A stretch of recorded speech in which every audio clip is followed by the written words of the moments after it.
So when did you develop this interest in journalism? Now you're playing sports in high school. Yeah. So did you work on your high school newspaper? No. No? I just was really good at public speaking. I was always the guy who read at Mass, and I was the guy who, while I was not part of the speech team because I was an athlete, there was always that sense of you're kind of wasting your time playing ball when you're better at this sort of verbiage thing where you can argue, where you can pontificate, where you can speak without notes. And that's always been something that I've been able to do. So when it was time to go to college, you went to college in Pueblo, I did. Colorado. Your degree is in mass It communications. is.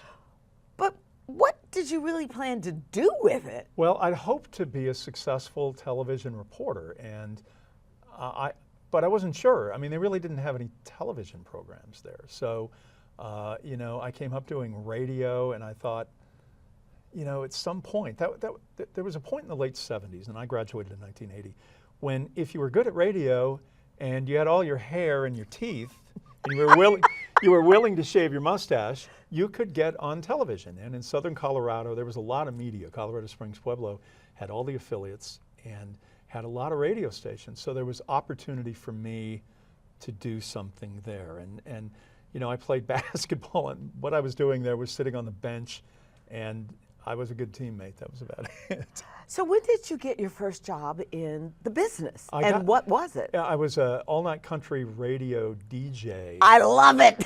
And I'm KIDN Country in Pueblo, Colorado, and it's I'm spinning on the weekends, Waylon and Willie and Gene Stampley and all of these kinds of obscure people now that I'm unfortunately can still remember their names. But it was a great way to learn how to talk, without notes or any of that kind of thing. So I wasn't really sure what I was doing, and I had gotten an opportunity after that. Eventually, television.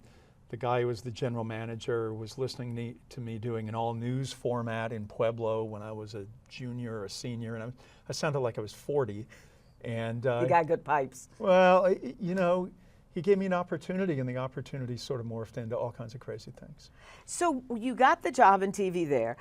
When did you switch from news to sports? When did you know that was where you needed to be? Because I knew that the way our business was, to be a news anchor, at least in 1979, 1980, you had to be about at least 35 toward 40.